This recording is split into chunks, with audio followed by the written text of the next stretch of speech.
Namaste and welcome to all. Today, I would like to share with you few things about our very old, age-old traditional system of medicine, which is Ayurveda is known as a traditional system of medicine, which is not true. It is actually a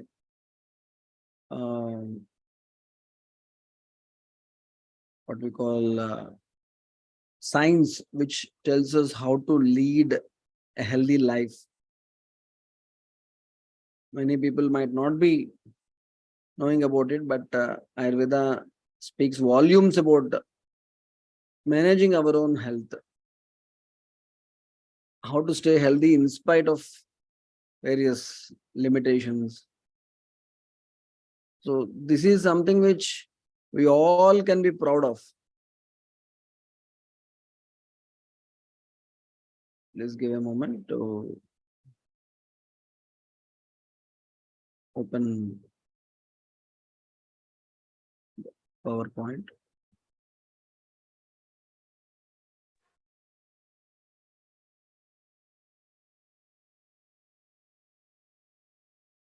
Yes.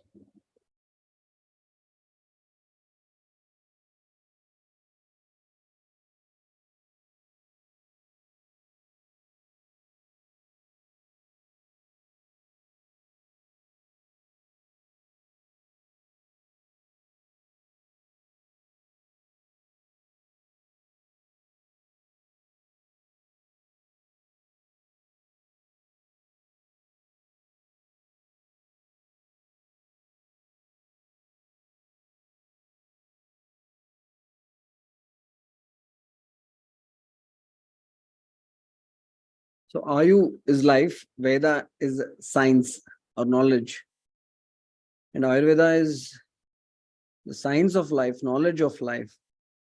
And if we learn this knowledge, if we have that right understanding about how to manage our own wonderful tool called this body, and how to communicate with our own body, how to understand and interpret the signals continuously being sent by the body, and how to respond to those signals, all these things account for living in a right.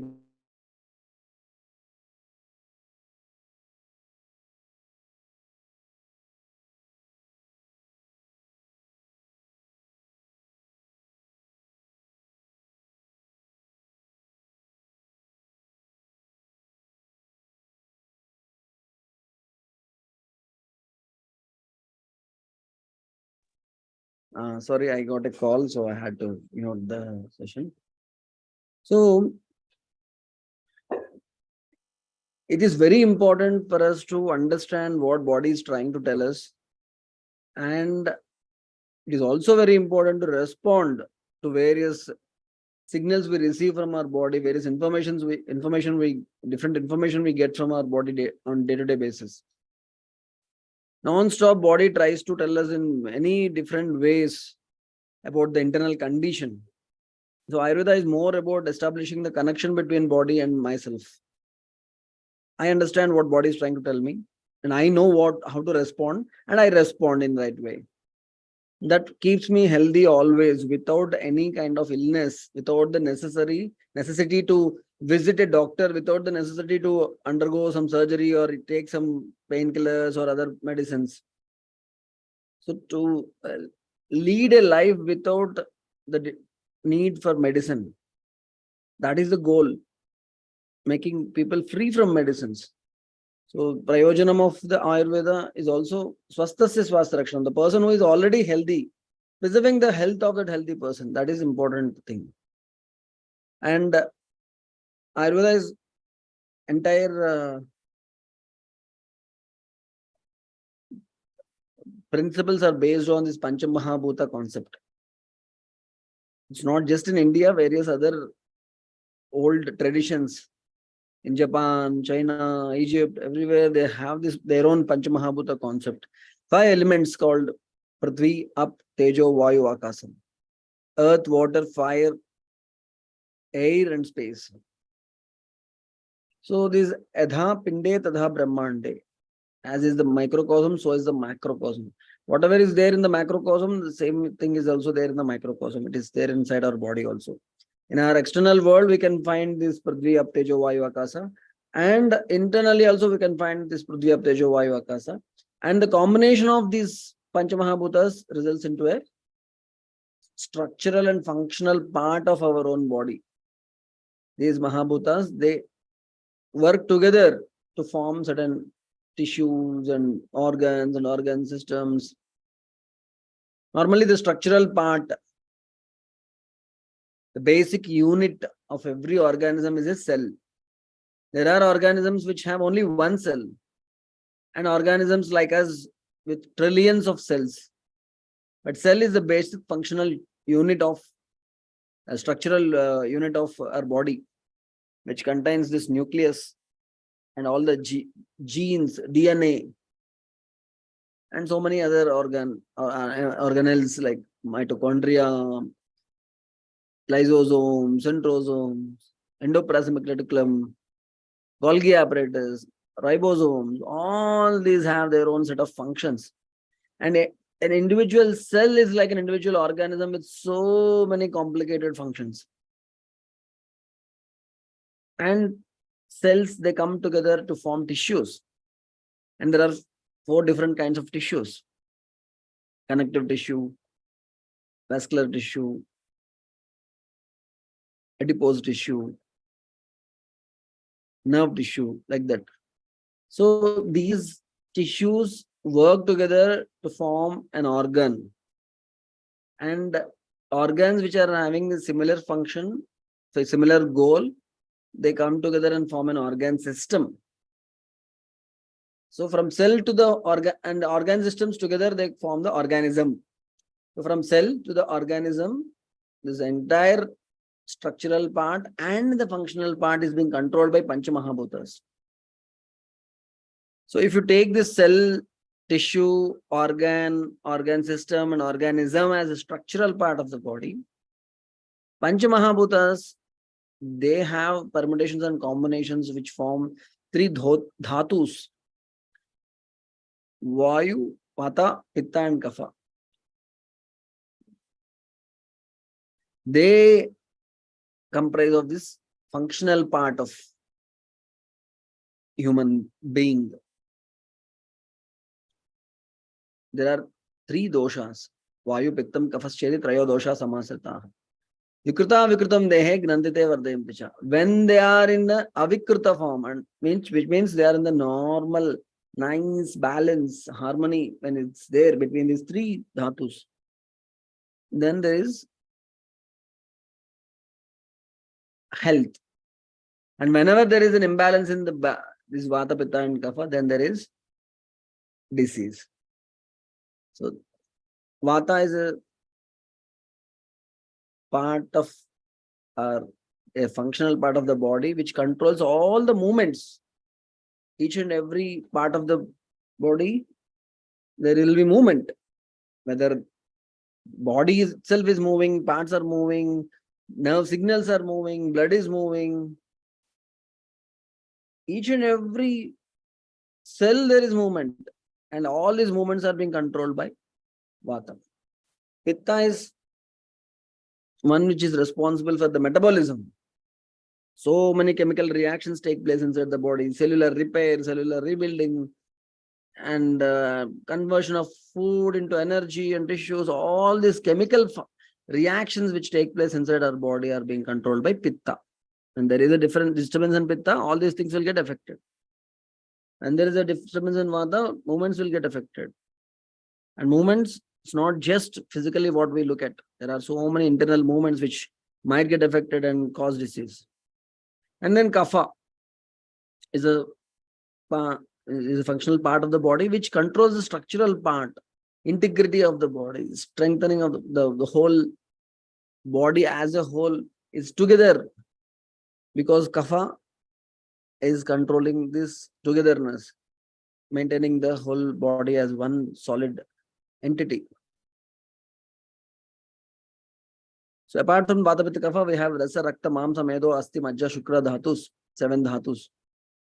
Rasa is plasma, Rakta is blood, Mamsa is muscle, Meda is fat, Asti is bone, Majja is bone marrow, Shukra Dhatu is reproductive fluid. So Sapta Dhatus are the organs and organ systems of the body. And Trimalas are the three waste products which we continuously send out of the body to keep the body clean. So all the doshas, dhatus, malas comprise of structural part of the human body. When you take the Panchamahabhutas, when there is a domination of Akasha and Vayu Mahabhuta, you will see a domination of Vata in the body. Though all the three doshas are present inside our body, when the Panchamahabhuta combination shows a significant increase in the combination of Akasha and Vayu, then Vayu Mahabhuta is increased. Then we have Agni and Jala Mahabhuta domination. Then body is dominated by this Pitta dosha, controlled by this Pitta dosha predominantly.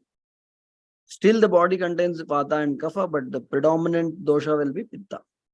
When there is a dominance of Jala and Prithvi Mahabhuta inside our body, the dominant dosha which controls the entire body will be Kapha. This dominant dosha will control our body and also our mind. That is the reason why we are all so unique. You don't find two exactly similar people together, both physically and mentally. The reason behind these differences is the permutations and combinations of these Panchamahabhutas, which in turn produce a specific set of Vata Pitta Kaphas, which decides our own body and mind constitution. Vata, the word is derived from Va, which means movement. All actions related to movement, whether it is nerve, signal transmission, heartbeat, physical movement of anything inside the body is being controlled by Vata. There are 5 types of Vatas. Normally, people who follow the traditions, they know about these Pancha Pranas, Pranavayu, Apanavayu, Samanavayu, Udanavayu, and Vyanavayu. Pranavayu controls the inward flow.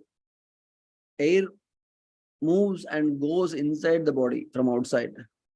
So respiration, perception of everything from air, food to ideas and impressions, all the Jnanendriyas take a lot of information and material and it goes into the body. That inward movement is being controlled by Pranavayu.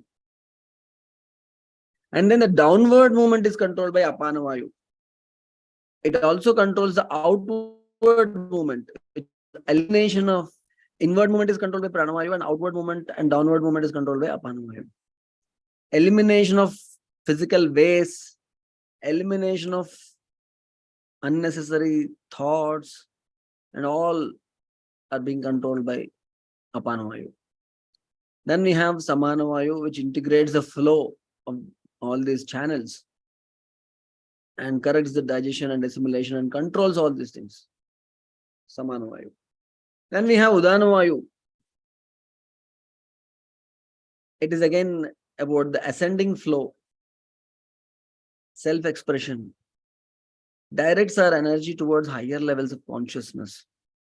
That is about Udanavayu. Then we have Vyanavayu. Vyanavayu is pervading all over the body and it supports other Vayus to perform their own functions. And it controls our thoughts and emotions. So Vata in 5 different forms performs 5 different activities which all have one thing in common, that is movement. Then we have Pitta. Pitta is derived from the word Tapa. Tapa means Tapa is like heating, to burn. So all functions related to heat and metabolism, construction, destruction, chemical reactions, everything happens under the control of Pitta. Kapha is also called Sleshma, which means joining. So it joins all the cells together, tissues together, organs together, organ systems together, keeping everything together and forming a compact part of the body is being controlled by Kapha.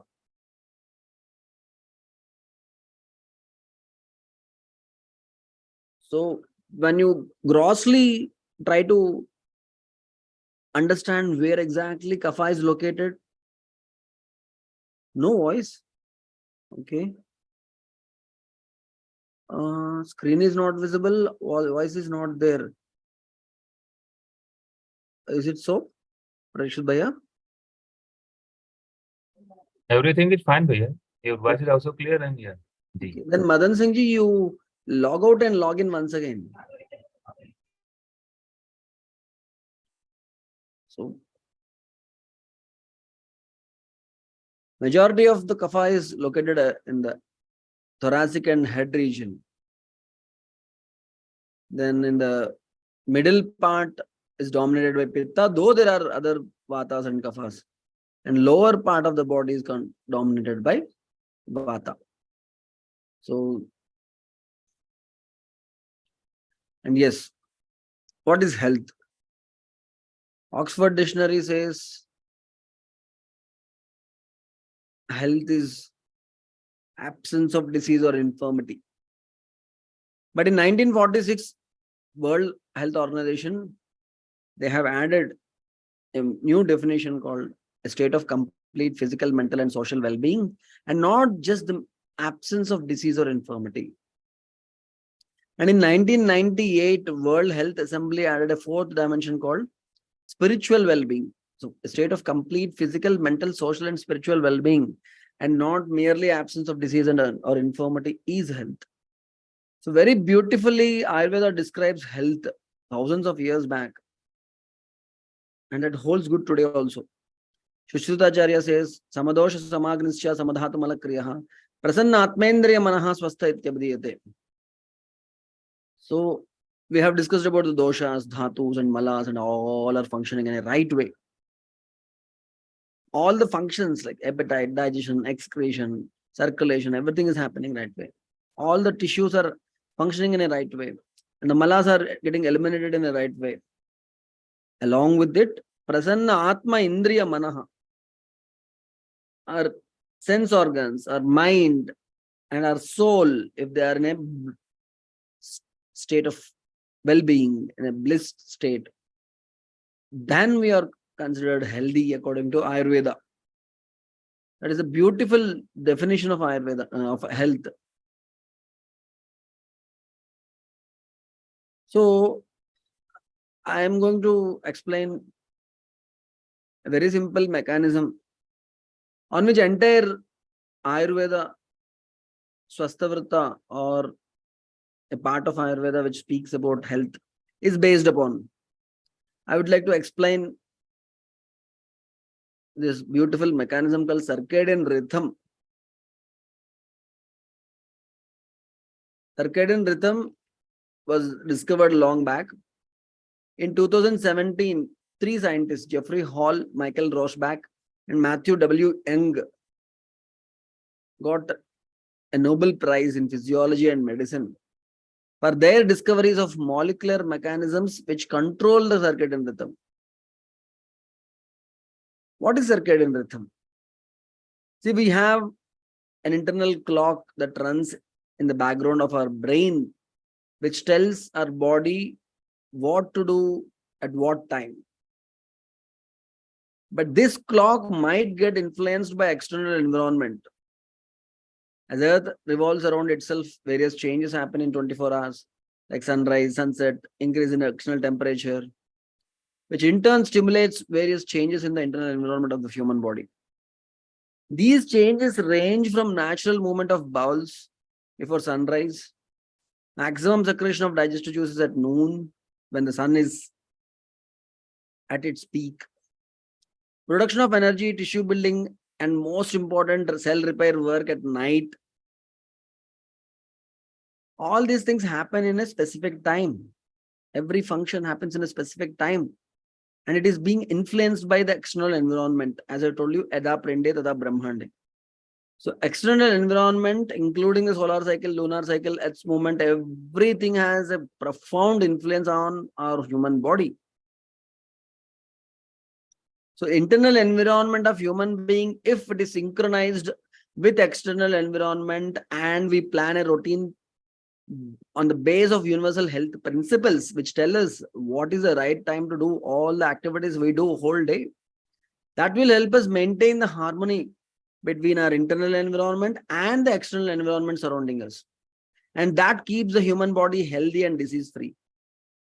So if our dinacharya and rutucharya, daily routine and seasonal routine, is planned meticulously on the basis of universal health principles, then we will always stay healthy.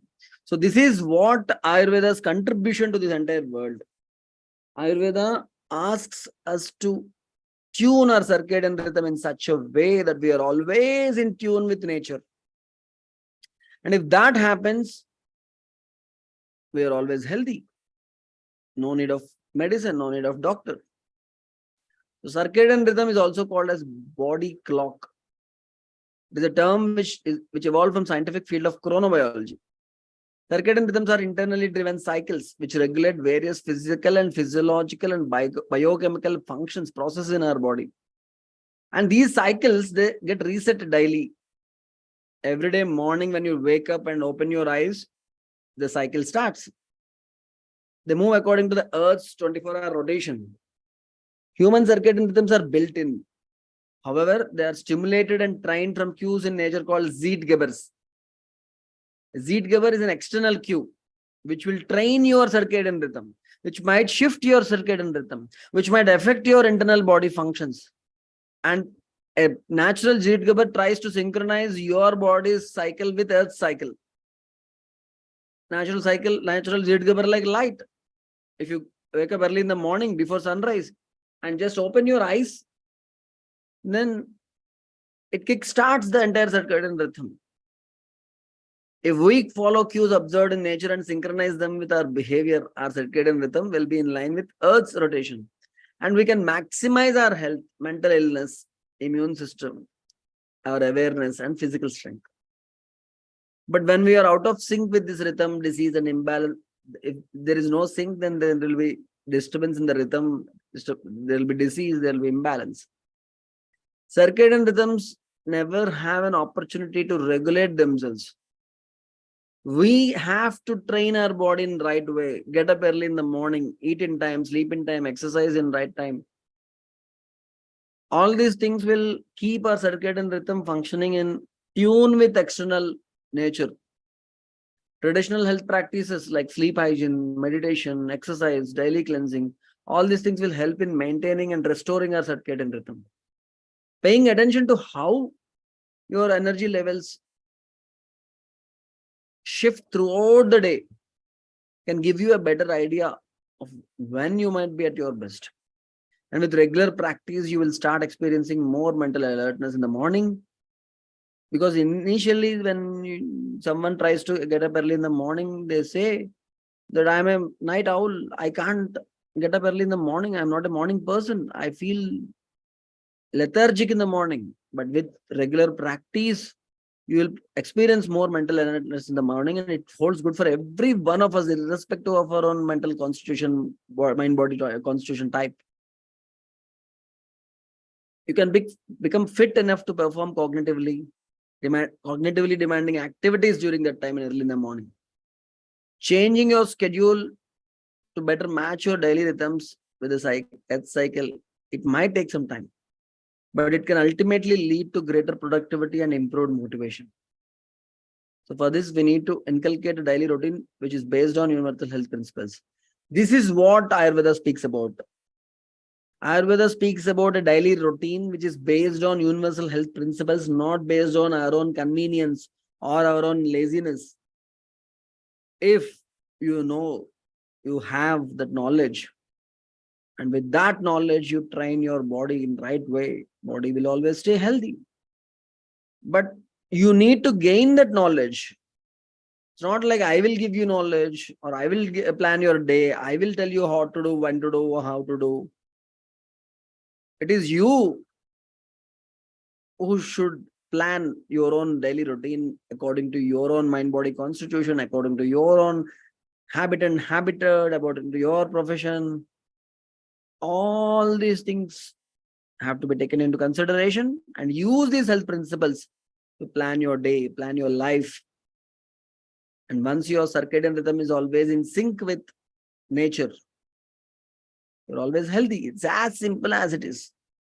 Entire half part of the Ayurveda books, Charaka Samhita, Shushru Samhita, they speak volumes about this circadian rhythm, though they don't use that term. It speaks about being in tune with nature.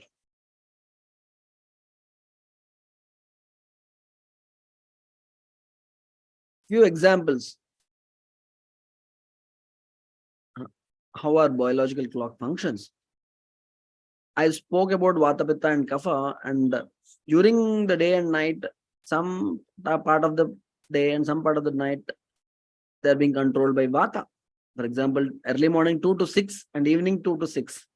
That time is Vata time, where there is a lot of movement inside the body, where the nervous system is active, intellectual and cognitive functions are very effective. And if you want to be creative, do something creative, do it in Vata time. And then Kapha time is something which body tries to stabilize the body, give a nice structure to the body. And that is the time when you need to do exercise, give proper activity and light food. Kapha time is 6 to 10 in the morning and 6 to 10 in the evening. This time, right now, as we speak, this is the time of Kapha. So Kapha is time when, whether it is a breakfast or the dinner, both have to be consumed in light quantity because the time is being dominated by Kapha. If you want to eat breakfast in the Kapha time morning, or if you want to have dinner in the Kapha time evening, 6 to 10, morning 6 to 10, then it should be very, very, very light and easily digestible. Whereas Pitta time, 10 to 2 in the morning, that is the time when Pitta is active because the sun is very active. That is the time you can have your heaviest meal because Pitta is active. Digestion happens, absorption happens, assimilation happens very easily. Even if you eat a bit more, body will adjust and digest that excess food as long as you take that food in Pitta time, which is 10 to 2 in the morning, ideally 11 or 12 o'clock. And the night time when the Pitta is dominant, that is 10 to 2 in the night, that is the time when actual Pitta work happens, not just the superficial digestion part. After digesting, it will take the micronutrients, help in building the tissues, repairs the tissues, rejuvenates the body, revitalizes the body, regenerates the cells. All this happen under the influence of Pitta, whose time is 10 to 2 in the night, which is the right time to sleep. And if you're not sleeping in that time, you are damaging your body. You are not allowing your body to repair itself. You are not allowing the body to regenerate itself. You are not allowing the body to build the tissues and organs and repair them. And all these things will happen naturally if you sleep in that Pitta time. That is 10 to 2. For you to sleep in Pitta time, you need to prepare yourself in the Kapha time itself. When you have food in Kapha time, you will feel drowsy and feel like sleeping. That is the best time to fall asleep, even if it is 9 or 9:30 p.m. And for that to happen, their body secretes a special enzyme called melatonin. It's a hormone which is produced by pineal gland. And this helps in easy sleep inducing. Sleep gets induced very easily if body produces proper amount of melatonin. And it starts getting produced in this time from 8 o'clock in the night. And by 10 o'clock, the production will be peak. So if you don't sleep and if you expose scientists have proved that if you expose your body to artificial light while the melatonin is getting produced inside your body, the production of the melatonin will be reduced by more than 50%.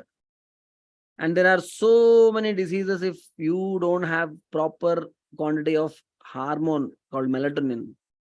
Then doctors will prescribe you melatonin tonics and melatonin capsules, which is useless because free of cost your body is producing a melatonin. If you just switch off your light by 9 or 9:30 and keep your gadgets away and be calm and still in nice cozy room without any lights, then your body will produce enough melatonin which will induce sleep, will make you healthy.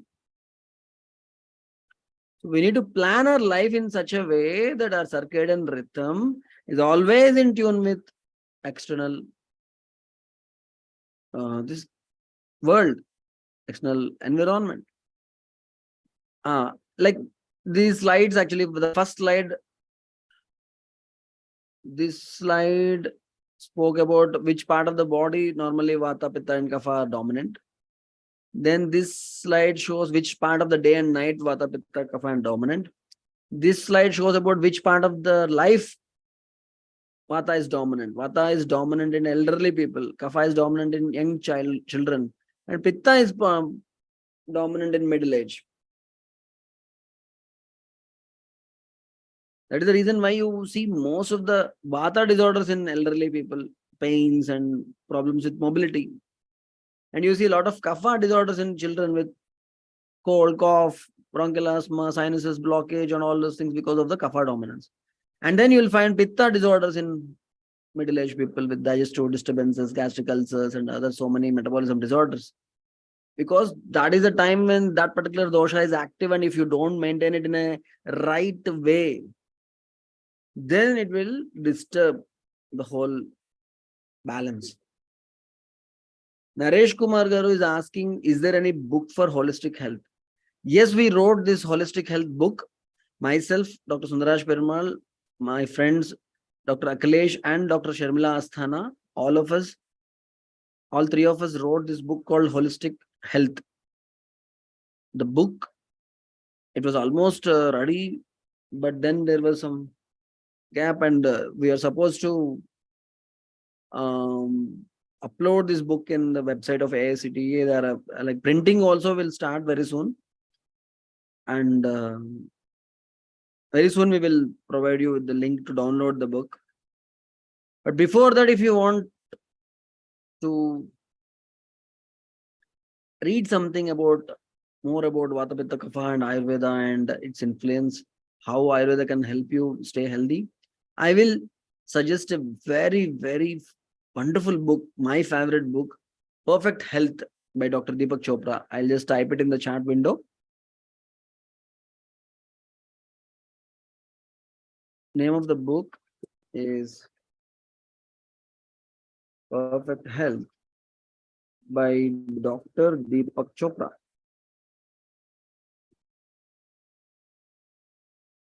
So Perfect Health by Dr. Deepak Chopra is a book which explains the complex Ayurveda principles to a common man in a very, very simple style. And you will be stunned to know that this Dr. Deepak Chopra is not an Ayurveda doctor. He's a world famous endocrinologist who is now practicing Ayurveda after experiencing the benefits out of the system. He is now become a full-fledged Ayurveda practitioner. He wrote this book called Perfect Health, which is really a very, very effective book.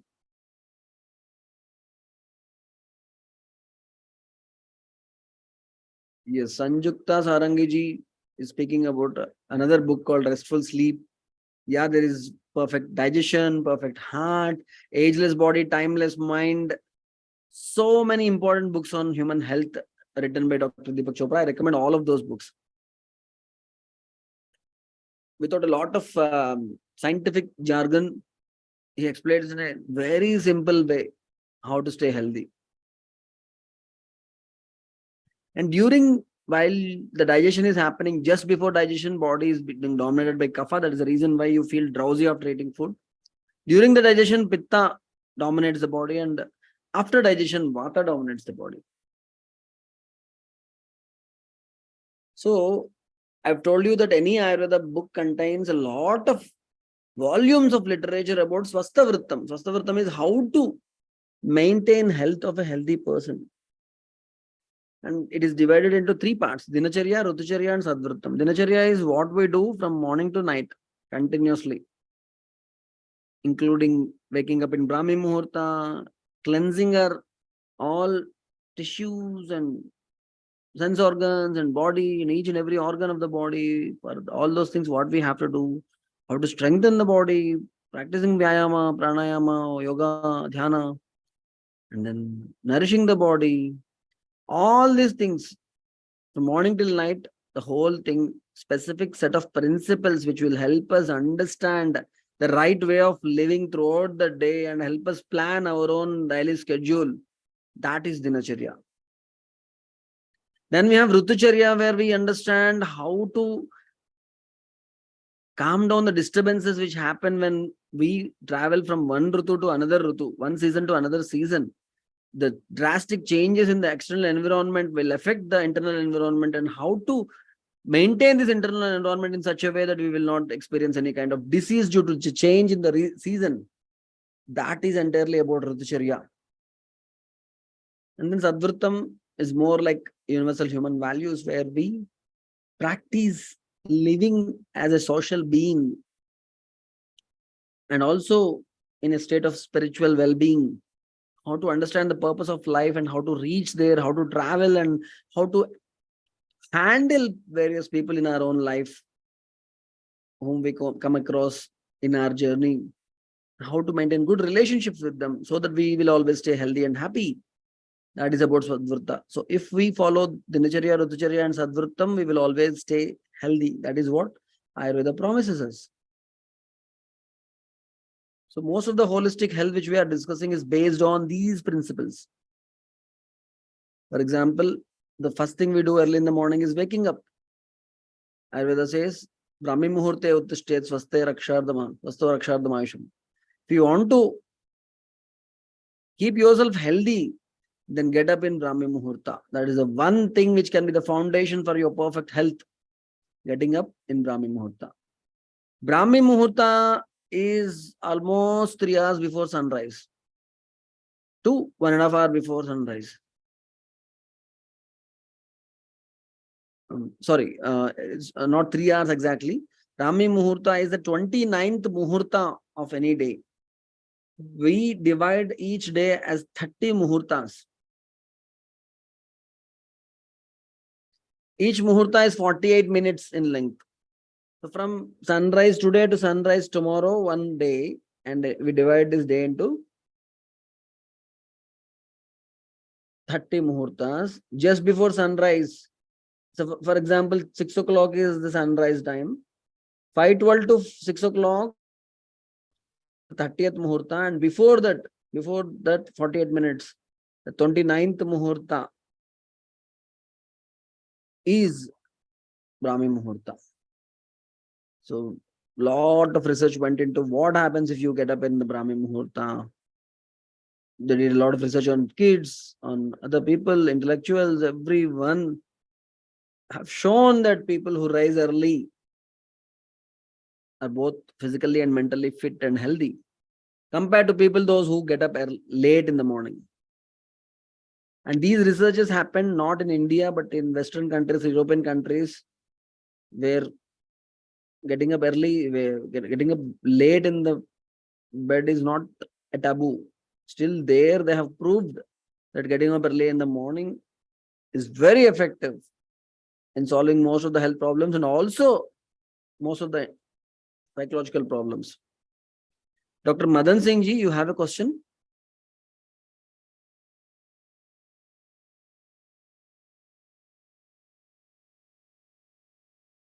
I saw that Madan Singh ji raised his hand.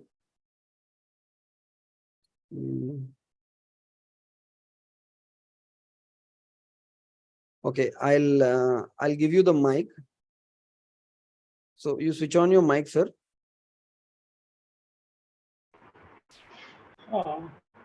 Very good evening, sir. Hello. Am I audible, sir?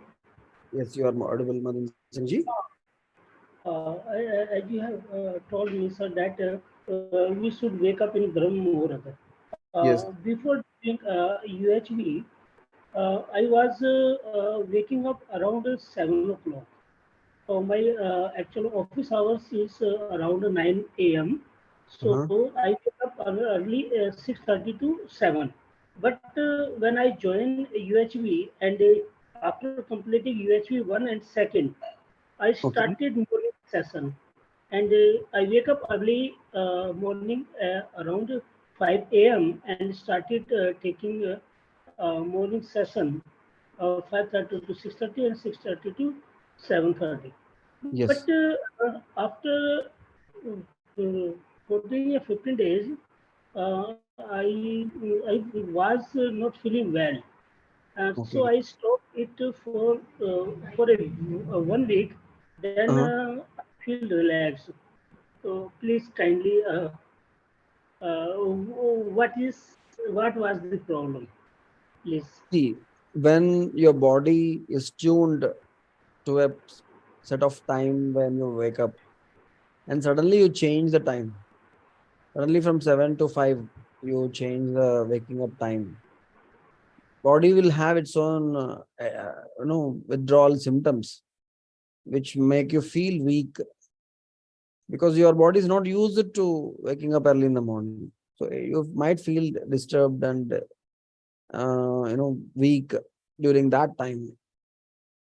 But it is very important for us to train our body in such a way that you will actually experience the real benefits of waking up early in the morning.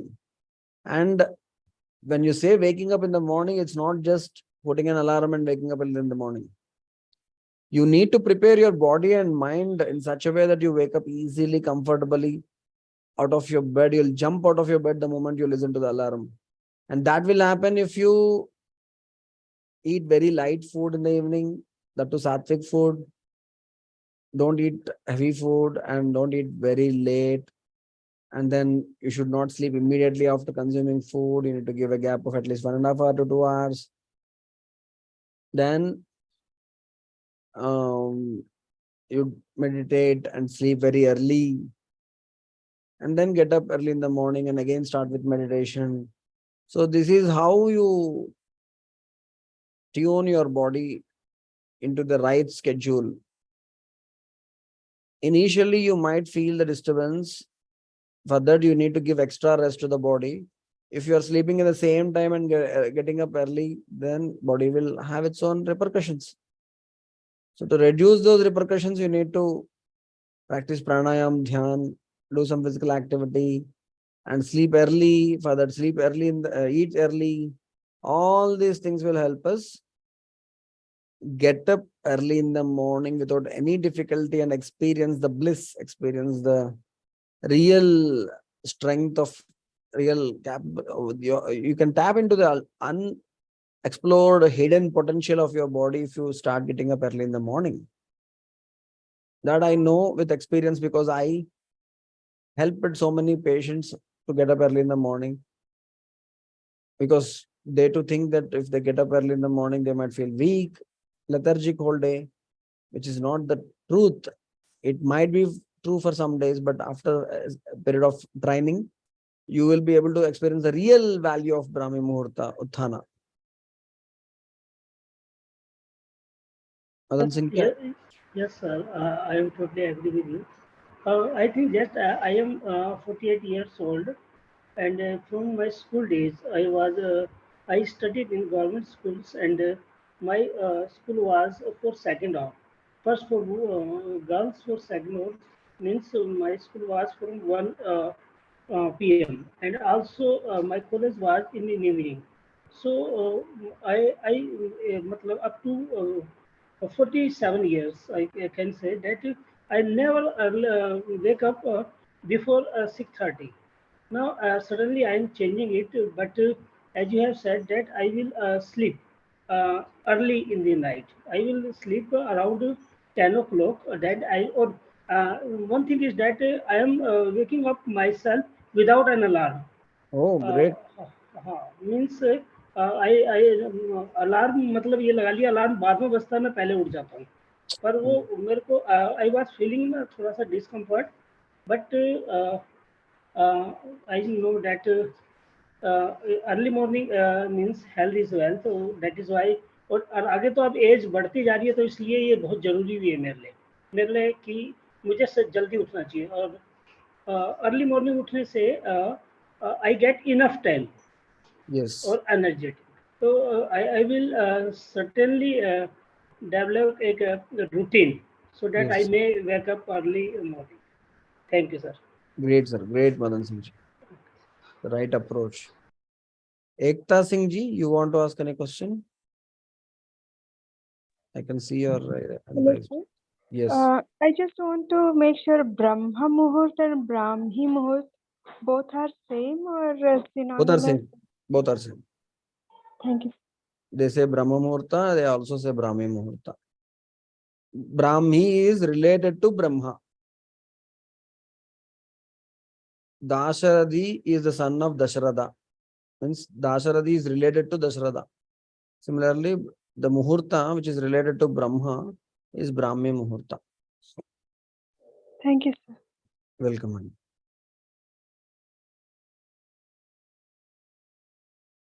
I think we can take some more questions because we have only 7 minutes left. Anyone else who wants to speak about the routine part, you can switch on your mic and speak. All are permitted to talk.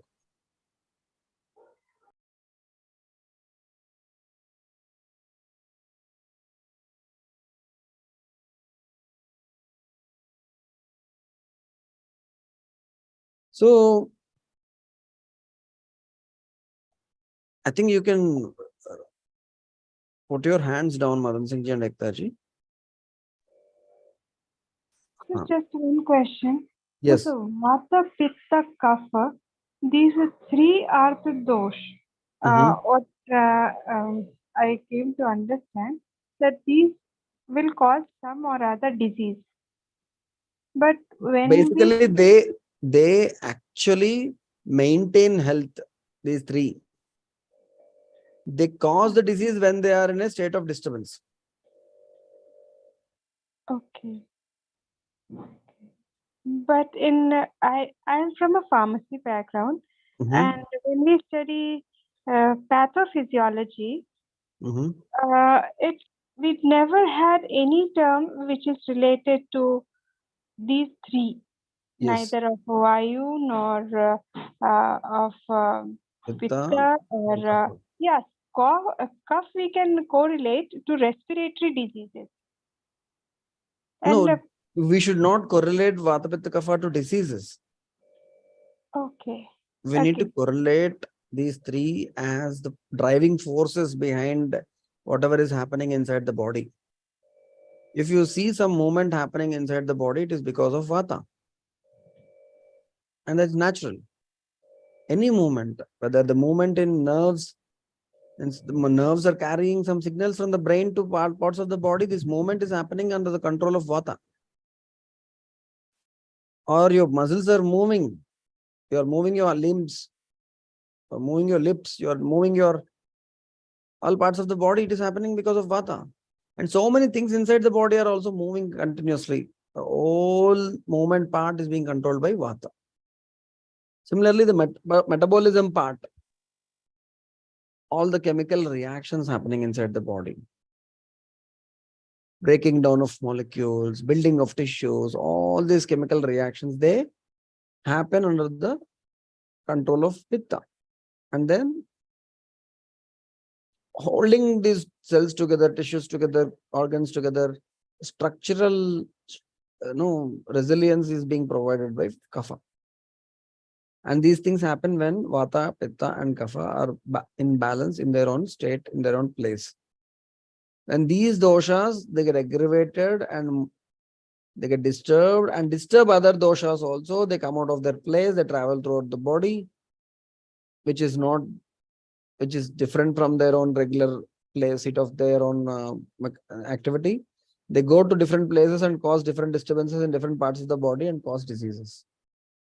So this is a very beautiful concept, which I will not be able to explain in such a short session, because it is the basis for entire Ayurveda system. Vata Pitta Kapha is the basis for our entire Ayurveda system. So how do we look at Vata? You cannot see Vata, you cannot dissect the body and look at Vata. Kapha is not equal to phlegm or mucus, Vishalji. Phlegm and mucus is under the influence of kapha. But kapha is many things more than just phlegm or mucus. Yeah. So,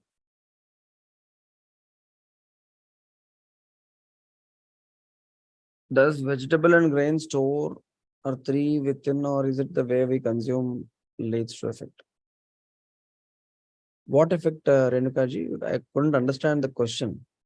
Does vegetable and grains store or three within, or is it the way we consume leads to the effect?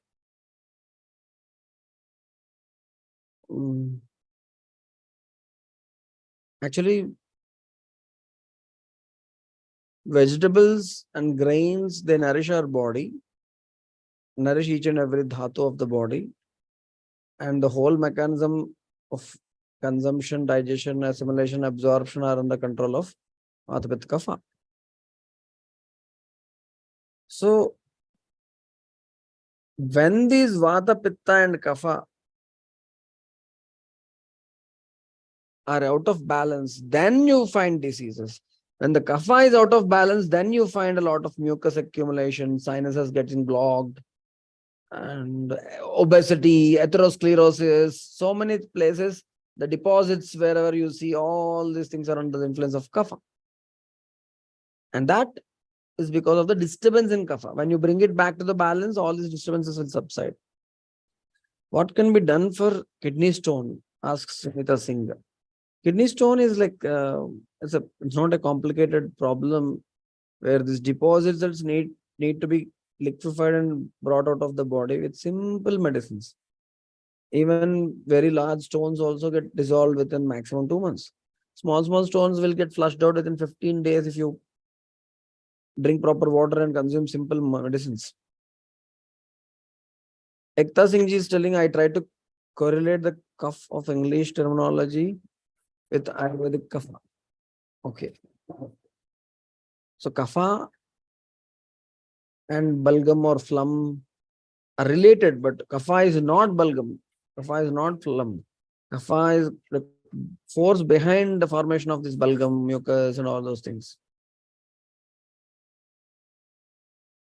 So it is our responsibility to follow universal health principles, which will keep all these three doshas in a beautiful state of balance. We will discuss more about the whole dinacharya in the next session.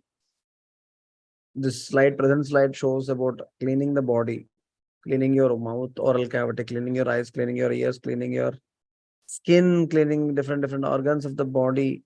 How we can do the same cleaning on day-to-day basis.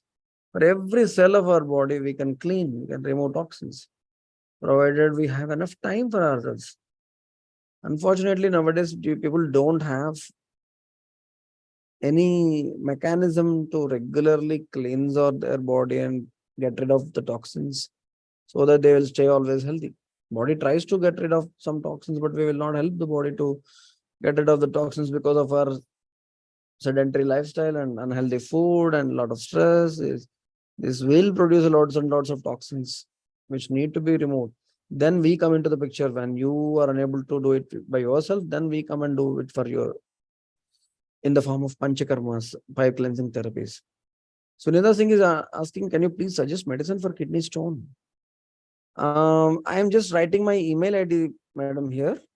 So you can just send me your reports and then I will suggest medicines. My email ID, you can just note it down. I am just typing it here. My email ID is drsundarrajperumal@gmail.com.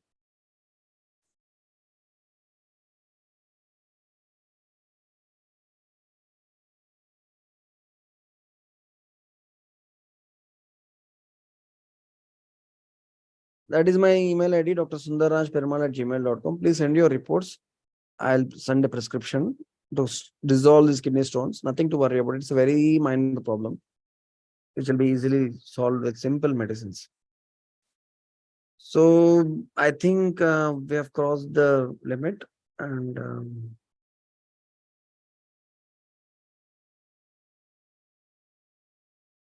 So yeah, sorry, I have sent it only to hosts and panelists. Parikshit Bhaiya sent it to everyone. That is my email ID, drsundarrajperumal@gmail.com. Thank you so much for being patient and regularly attending this Friday session. Our intention is to share this beautiful knowledge about Swastavritta with all of you. This is derived not just from Ayurveda, what knowledge which we are sharing. It is from all the good things from all the systems, from Ayurveda, from yoga, from allopathy, from homeopathy. All these things are considered, and then we prepared this holistic health syllabus. Renukaji is asking, if I soak pulses and eat sprouts, it will not affect health. If I boil pulses and consume it, results in vata. So grains and pulses contain vata already. Actually, Renukaji, if you soak and eat sprouts, and if your digestive system is weak, it will definitely affect your health, because it takes a lot of energy to digest the raw sprouts. And these sprouts, if you boil it and eat it along with some simple spices, they'll properly get digested and absorbed. So it is a misconception that raw food is easy to digest. No, it is definitely not. Just eat a raw mango and ripe mango. See which one will get easily digested. Similar is the case with other vegetables and pulses and grains and all these things. So if you cook it well, then it gets digested properly. If you consume it raw, you need to have a very strong digestive system to digest them. So this is something which we have to clear in our mind, that raw food is heavier than cooked food. But sometimes we cook it in such a way that cooked food becomes heavier than raw food. We add a lot of spices, lot of oil, lot of heavy stuff, and fry it. And such food definitely is heavier than the raw sprouts. But in general, cooked food which is moderately cooked with simple spices added is much, much easier to digest than raw food. So please understand this thing.